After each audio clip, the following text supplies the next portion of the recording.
Hi everyone, my name is Shazia Khan and I am the head of law for UK Varsity. I've been teaching law on the undergraduate programs and postgraduate programs for the last 16 years at a variety of different institutions. I have a wide range of experience practicing law and dealing with client cases and representing clients at court. I have a degree in international law, business and international law, and a master's in European and business law, and also have a PGCE in education. We will now be looking at the unit 3.28, which is contract law. And we will look at the key terminology in today's session, and we will be looking at learning outcome 1, which is to understand the key principles of contract law.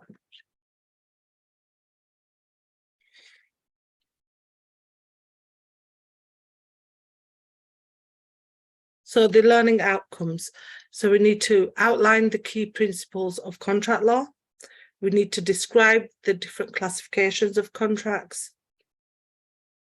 So 1.1, we need to outline the key principles of contract law. So what is a contract? That's the first thing that we need to identify. So a contract is an agreement between two or more parties.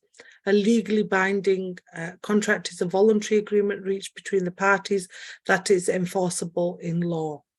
Contracts are a huge part of everyday life for most people. For instance, when an individual goes to a supermarket to buy their groceries, they enter into a contract with the supermarket for payment of money in exchange for food and drink. Employees enter into a contract to perform their work in exchange for a monthly or weekly salary. A business enters into commercial contracts with their suppliers for goods in exchange for money to enable them to fulfill customers' orders. Contract law is the body of law that applies to the rights and obligations of contractual parties under a contract.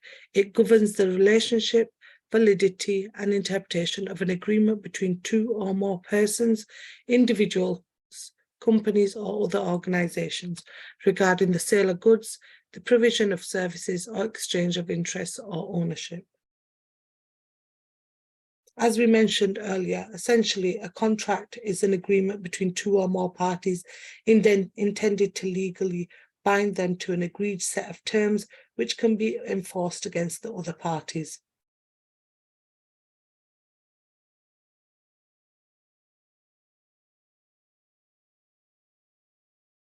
So how is a contract made? The formation of a contract begins with an offer. This may be, for instance, an offer of money in exchange for goods, or an offer of services in exchange for other services, or even the promise of a future payment of money or something else in exchange for a service. It is an expression of willingness to agree terms between the parties. An offer allows the other party to accept the offer, providing the basis of the formal agreement, or the other party can refuse the offer and make a counter offer. Such an offer must be communicated to the other party. Someone will not be treated in law as having agreed an offer if they have not had actual or constructive knowledge of it.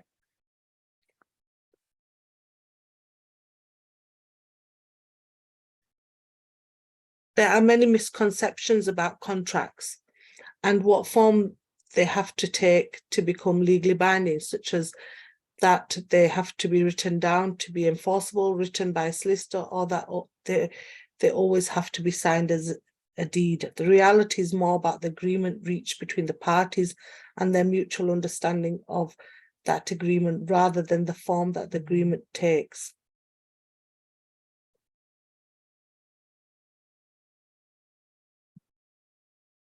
What is required for a legally binding contract?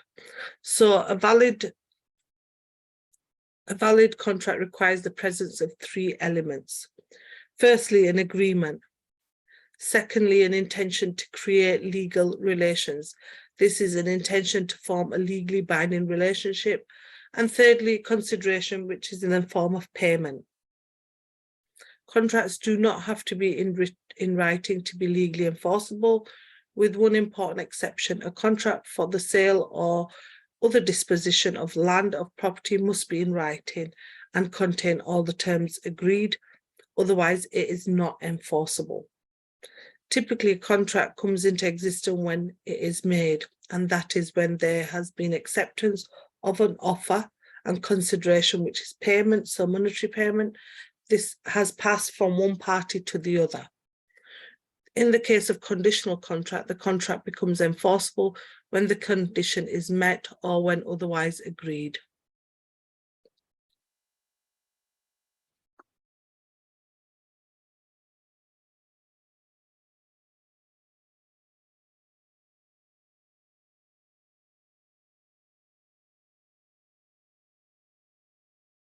So the next is certainty of terms. An enforceable contract requires certainty as to its terms. It must be clearly apparent to the parties what the terms of the contract are. If a fundamental term is not settled between the parties, then the agreement may not amount to a contract in law. If the terms require further agreement between the parties because they are uncertain, then the contract may be deemed unenforceable. If there is no consensus, ad idem, which is an agreement on identical terms between the parties, then there is no contract as such for the court to interpret. It is not the role of the court to create the terms of the contract and thus impose a contract upon the parties. In some circumstances, the courts may imply or infer a term into a contract, particularly in circumstances where the parties have actively relied on the agreement by performance of obligations under its terms.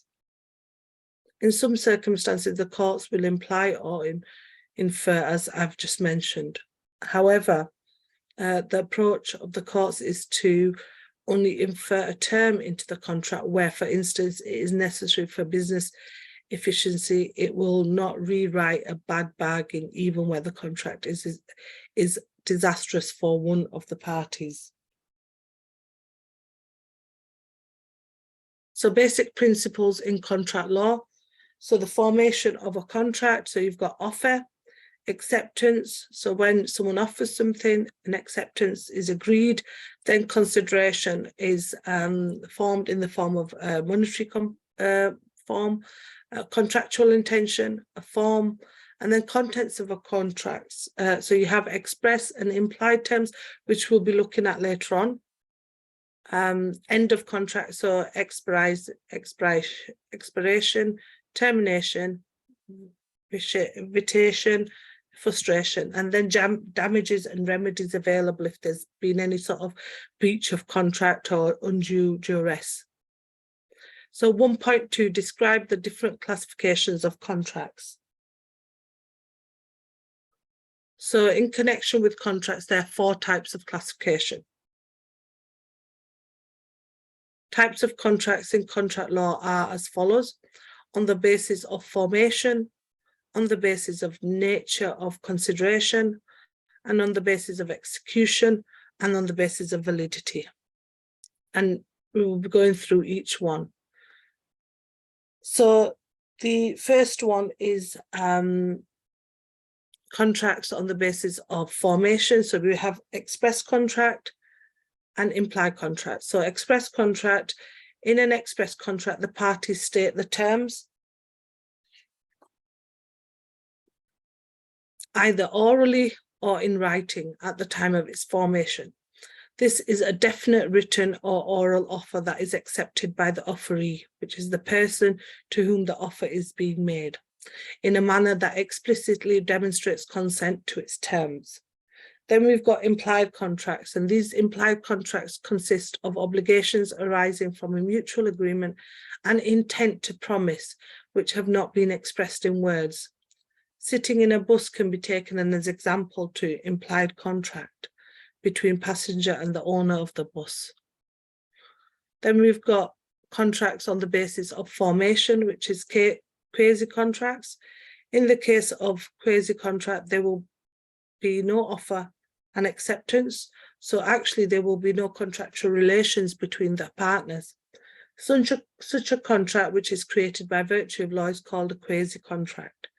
Courts create quasi-contracts to prevent a party from being unjustly enriched or from benefiting from the situation when he does not deserve to do so. Contracts on the basis of consideration. So we've got bilateral contracts. So if considerations in both directions are moved after the contract, it's called a bilateral contract. A bilateral contract is sometimes called a two-sided contract because of the two promises that constitute it. A bilateral contract can be defined as a situation where both parties share the same duties and rights and consideration. Whereas if you look at a unilateral contract, is a contract in which there's an agreement to pay in exchange for performance. Therefore, a bilateral contract has formed in respect of a scenario as a sale of goods is an offer. In a bilateral contract, both parties, as we stated earlier, negotiate and agree on a promise to perform any sort of contractual obligations. For a bilateral contract to be valid, the offerer or promiser has to make an offer that needs to be accepted by the offeree or the promisee. The contract needs to have defined exchange of value and must have an adequate legal capacity for both parties.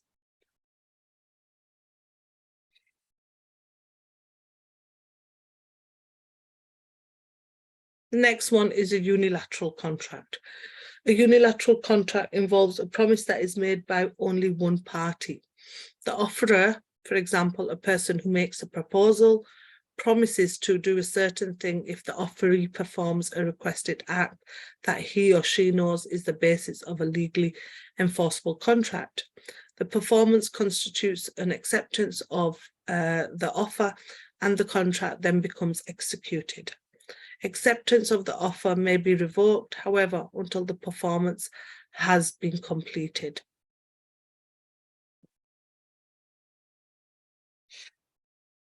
In a unilateral contract, the offer is made generally to a group of people or specific person. It may or not be accepted and can only be forced if the second party, which is the offerer, agrees to offer through some actions. The offeree is in no way obliged to act upon the offers made via unilateral contracts. However, if an offeree performs the asked action, the offerer has to act as per the promise specified on the contract. In the case the offerer doesn't return the promise as per the contract, the offer won't be considered accepted.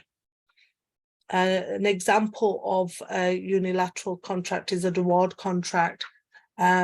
Unilateral contracts are ideal for situations where the offerer is willing to pay for an action in any way. Open requests are good examples of unilateral contracts. Offerers use unilateral contracts to make optional or broad requests in an open economy.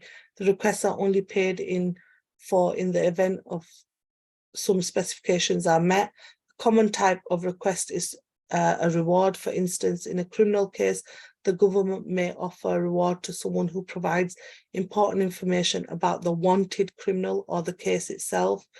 The reward can be given to one person or to multiple individuals who meet the specified criteria. Similarly, a unilateral contract may also have a request for labour. For instance, and another example would be a company or individual who may advertise a request for agreeing to pay a certain amount if the respondent does a specific task. Suppose person A advertises to pay £500 to someone who can tutor them for an upcoming exam. Person B tutors person A for the exam. Now person A has to pay £500 to person B as per the advertised request.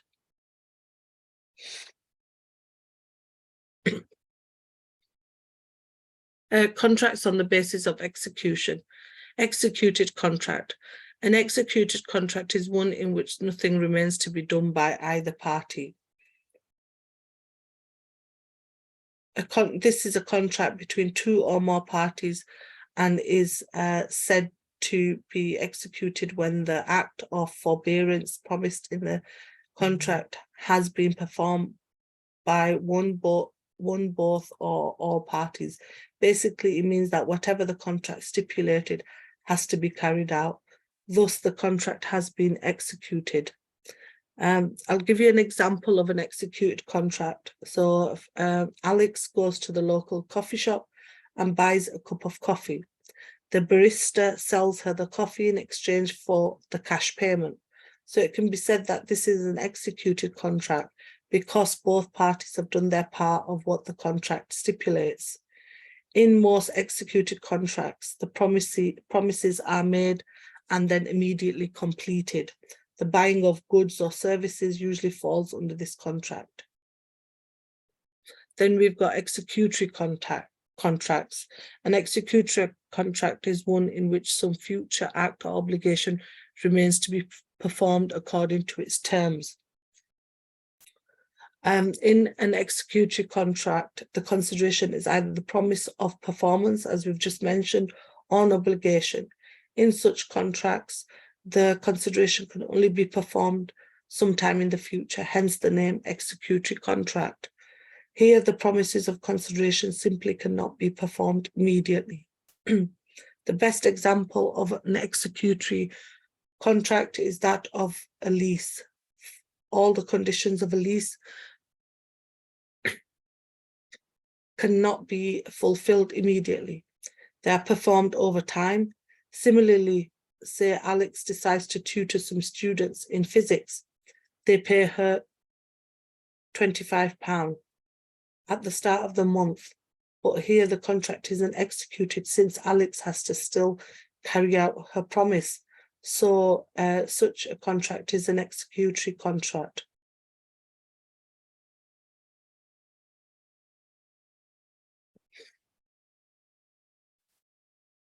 Contracts on the basis of validity. So a valid contract. The contracts which are enforceable in a court of law are called valid contracts. To attain the validity, the contract should have certain features like consensus and idem, certainty, free consent, two-directional consideration of parties, possibility of performance, and a void contract. If a contract is deficient in any one or more of the above features, except free consent and legal formalities, it is called a void contract. A void contract imposes no legal rights or obligations upon the parties and is not enforceable by a court. Illegal contract. If the contract has unlawful object, it is called an illegal contract.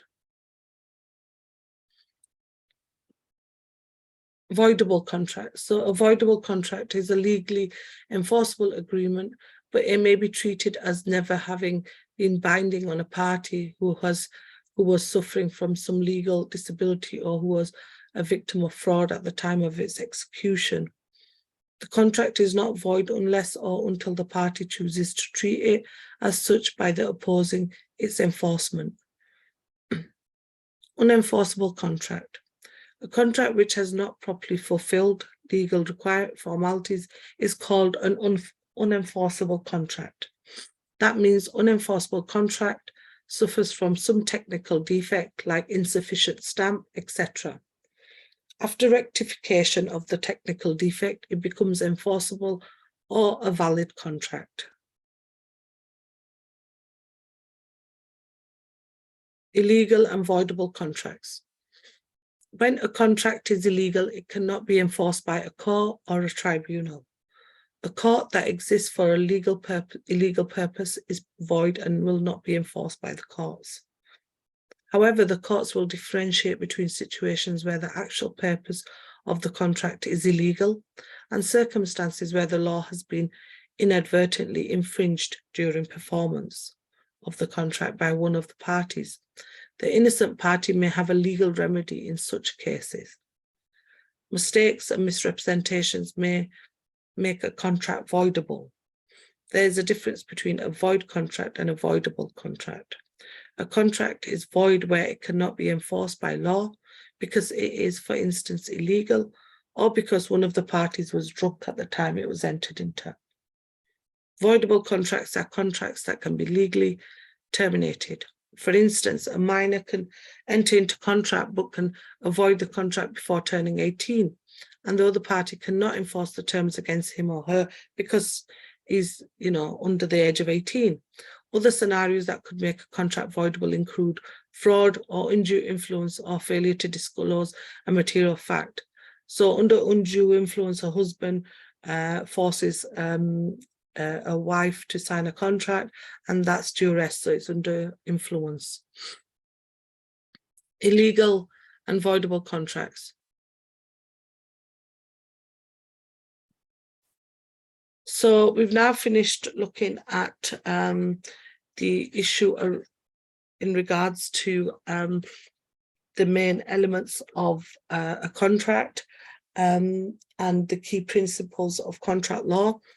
And we've finished this session now, and these are some of the references that are available for you to look at. So we've got books in regards to Anson's Law for Contract Law, Studies in Contract Law by Beale, The Law of Contract, Cambridge University Press, Undue Influence on Unconscious Ability, Dealing, The Concept of Law, Contract Law textbooks, materials, cases, The Construction of a Contract, Introduction to the English Legal System, ATHE's Introduction to Law of Contract, and Contract Law and Practice. Now, these are some of the resources that you can use to complete your assignment area and look at learning outcome in regards to how a contract is formed, what the elements of a contract are, and also look at the key principles of a contract. So